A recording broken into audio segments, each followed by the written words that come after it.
अस्सलाम वालेकुम दोस्तों, इस वीडियो में बात करूंगा आपसे AMU MA MSc ज्योग्राफी के बारे में। दोस्तों बताऊंगा कट ऑफ दोस्तों क्या रहेगी, पेपर के बारे में बात करेंगे, पेपर का लेवल क्या था, कौन सा पार्ट आसान था, कौन सा पार्ट मुश्किल था और क्या कट ऑफ इसमें रहेगी। आप सबके माइंड में ये बात होगी। दोस्तों पेपर तो आपने आज दे लिया है 4 जून को 9 बजे से 11 बजे तक, 11:15 पे छूटा होगा। अब आप लोग सब कोई ट्रैवल कर रहा होगा, कोई कहीं बैठा होगा, कोई बातें कर रहे होंगे कि क्या कट ऑफ हो सकती है। दोस्तों आगे इस वीडियो में आपको सारी बात बताऊंगा, आपको इन डिटेल। सब्सक्राइब नहीं है तो प्लीज़ कर ले, बेल आइकन दबाएं ताकि वीडियो आप टाइम पे उससे पहुँचें। दोस्तों इसके अंदर एप्लीकेशंस आई हैं इस बार 372। अगर हम मान लें 5% का मान लें, अगर हम absenteeism still you had 350 students competing for 45 seats in MA MSc geography at AMU। So cut off उसके अंदर बहुत कम तो मेरे ख्याल से नहीं मतलब यहाँ रहने वाली है।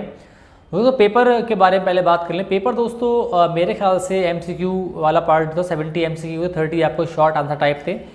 तो MCQ दोस्तों मेरे ख्याल से 25 सवाल तो MCQ में काफ़ी आसान थे। एक एवरेज पढ़ने वाला बच्चा भी इतने सवाल तो आराम से कर गया होगा, मेरे ख्याल से कर लेना चाहिए।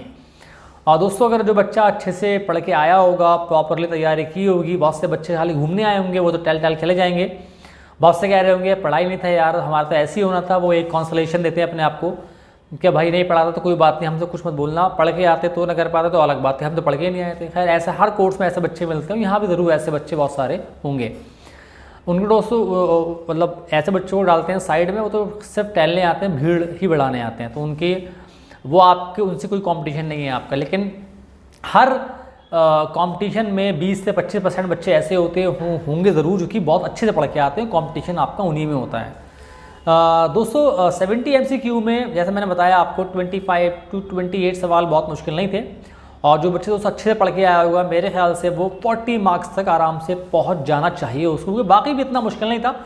टोटलिटी बात करूँ अगर मैं MCQ की, तो 60% in my view was easy and 40% were a bit difficult, बहुत ज़्यादा नहीं। लेकिन हर पेपर में 10-20%, 20% तो काफ़ी ज़्यादा मुश्किल रहता है। लेकिन मैं बात कर रहा हूँ बड़ा एक मॉडरेट, ठीक है, मैं बड़ा एक्सट्रीम की बात नहीं कर रहा हूँ कि तो इतना पेपर अच्छा था, इतना बच्चों को कर लेना चाहिए। दोस्तों बात करें सब्जेक्टिव वाले पार्ट की, सब्जेक्टिव वाला पार्ट दोस्तों मेरे ख्याल से वहाँ भी 4-5 सवाल तो आसान थे। रॉक्स वाला आ गया था, वो आसान था, और आपके रिसोर्स वाला, बायोम वाला, वो इतने मुश्किल नहीं थे। तो मैं समझता हूँ 5 सवाल वहाँ भी ठीक ठाक थे। और जो बच्चा अच्छे से लिखना आता है वो 50 वर्ड में लिखना आपको लगभग उसको लिखना होता है। तो जो बच्चा भी 7 सवाल भी कर गया होगा, उसको अगर मैं एवरेज 2 नंबर मान लूँ तो उसको 15-16 मार्क्स तो आराम से मिल जाएंगे। दोस्तों ये था इन शॉर्ट पेपर के बारे में मेरा आइडिया। बात करें कट ऑफ के बारे में। कट ऑफ दोस्तों अगर आप एक्सटर्नल हैं, दोस्तों एक्सटर्नल अगर आप हैं तो कट ऑफ दोस्तों मेरे ख्याल से इस पेपर में रहने वाली है जनरल के लिए 54 to 56 इतने पे निकल जाएगा।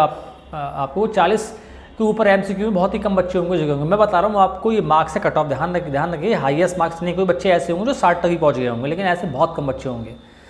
कुछ ऐसे होंगे जो शायद 60 को भी क्रॉस कर गए हों। दोस्तों अगर आप अगर आप OBC हैं, एक्सटर्नल हैं, दोस्तों मेरे ख्याल से अगर आपका स्कोर 52 to 54 आपने स्कोर कर लिया है, देन इन माय ओपिनियन आपका हो जाएगा, लिस्ट 1 में आपका नाम आ जाएगा। दोस्तों अगर आप SC ST हैं, एक्सटर्नल हैं, दोस्तों मेरे ख्याल से अगर आपका स्कोर 48 to 51 अगर आपने स्कोर कर लिया है बीइंग एन एक्सटर्नल, तो आप क्वालिफाई कर जाएंगे अपनी कैटेगरी के अंदर। सीट्स बहुत कम है, लेकिन फिर भी मुझे उम्मीद है आपका हो जाएगा। दोस्तों बात करें इंटरनल के बारे में, तो इंटरनल हैं अगर आप, तो मेरे ख्याल से इस पेपर को देखते हुए इंटरनल की दोस्तों जो कट ऑफ रहने वाली है वो जनरल में 46 to 48 रहेगी। इससे कम दोस्तों मेरे ख्याल से मुश्किल है। दोस्तों बात करें अगर आप OBC हैं, दोस्तों मेरे ख्याल से आपका 44 to 46 पे आपका निकल जाना चाहिए, कोई ज़्यादा आपको इशू नहीं होना चाहिए दोस्तों। उसके अलावा दोस्तों अगर आप SC ST हैं, इंटरनल हैं, दोस्तों मेरे ख्याल से अगर आपका स्कोर 42 से 45 तक आपने स्कोर कर लिया है तो आप लिस्ट 1 में आपका नाम मेरे ख्याल से आ जाएगा। इवन ST में शायद 2-3 नंबर और कम पे भी आ जाए, क्योंकि ST में बहुत सारे बच्चे नहीं होते, लेकिन सीट्स भी 1-2 ही होती हैं, तो इसलिए बड़ा मुश्किल होता है उसको गैस करना। लेकिन ओवरऑल 42 वाले के अराउंड आपका अगर आपके इतना स्कोर आ रहा है तो आपका 99% आपका एडमिशन हो जाएगा, लिस्ट 1 में आपका नाम ज़रूर आ जाएगा। बाकी कुछ वेटिंग भी क्लियर हो जाती हैं, लेकिन वो बाद में जब आ जाएगा उसके बारे में बात करेंगे। तो 10-20 वेटिंग तो शायद एमए में क्लियर हो जाता हो। वो बहुत सारे बच्चे भाग जाएंगे एमबीए में, MSW में, MBFM में, MB एग्री में सारा देते हैं ना, तो शायद आपको भी 25-30 वहाँ भी क्लियर हो जाए। तो ये था मेरा गैस MMSC के बारे में। मिलूंगा आपसे अगली वीडियो में। खुदा हाफिज़।